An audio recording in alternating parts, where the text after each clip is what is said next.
سب سے پہلے میرا دل چاہ رہا ہے کہ میں ایک ایسا سوال کروں جو بالکل مختلف ہو، اور وہ یہ کہ آپ کی لائف کا میرے حساب سے سب سے اہم واقعہ نہ آپ کا وزیر اعظم بننا ہے، نہ آپ کا ڈائریاں اٹھا کے وزیر اعظم ہاؤس سے باہر نکلنا ہے، نہ آپ کا ورلڈ کپ اٹھانا ہے، اور نہ شوکت خانم کی سنگ بنیاد رکھنا ہے۔ میرے خیال میں آپ کی زندگی کا سب سے اہم واقعہ زندگی میں یو ٹرن لینا ہے، جو لائف میں آپ نے یو ٹرن لیا جب آپ اللہ کی راہ پہ چل نکلے، اور وہ عمران وہ صدیوں بلکہ گیلیکسیز پیچھے چھوڑ آئے اسے، جسے ایام جاہلیت کا عمران کہتے ہیں۔ تو یہ چینج کس طرح رونما ہوئی؟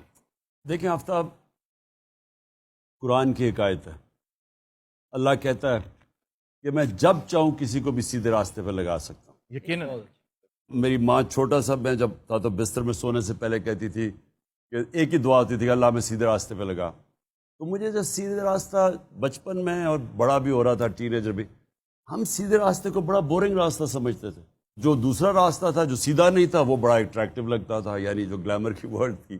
اور مجھے اللہ نے موقع دیا، ہر قسم کی میں نے زندگی دیکھی، کرکٹ کی وجہ سے باہر بھی رہا، ساری دنیا ٹریول کی۔ تو میرا جو دین کی طرف آنا تھا وہ ایک ایسا سفر تھا جو کہ خود ہی اپنی زندگی کو دیکھ کے، دنیا دیکھ کے، جس کو ہم سمجھتے تھے بڑی گلیمرس ورلڈ ہے۔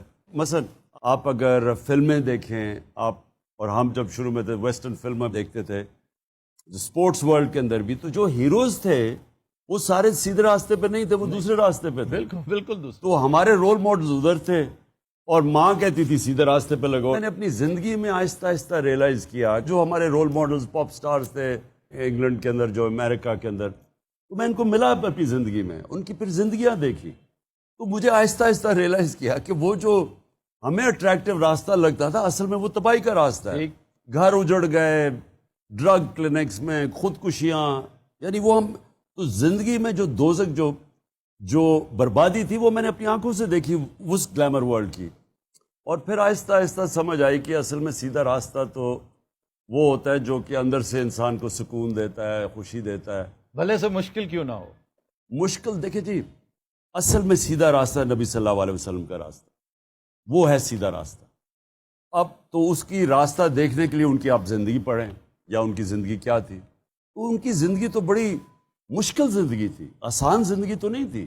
ان کی زندگی میں تو مسلسل چیلنجز تھے، اور وہ یعنی جب اپنے عروج پہ پہنچے، میں یہ ساری اپنے بچوں کو بھی بتاتا ہوں، تو جو ان کو عروج تھا جب فتح مکہ ہو گئی، جب وہ آخری خطبے پہ گئے، تو آخری خطبے پہ لاکھ لوگ عرفات کے اوپر نیچے جمع ہوئے، بڑا زبردست خطبہ ہے ان کا، تو ہیومن رائٹس کا چارٹر ہے اگر آپ اس کو پڑھیں۔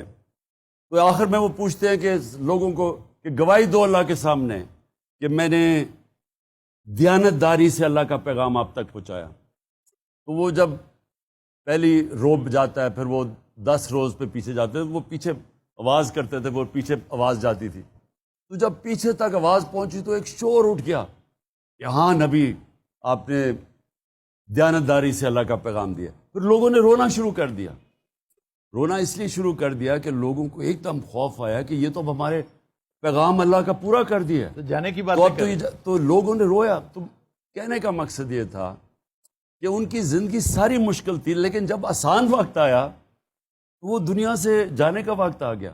جب ہم آسان زندگی ڈھونڈتے ہیں اس میں عظمت نہیں ہے، عظمت اس زندگی میں ہے جو جد و جہد کا نام ہے، جو ان کی زندگی تھی۔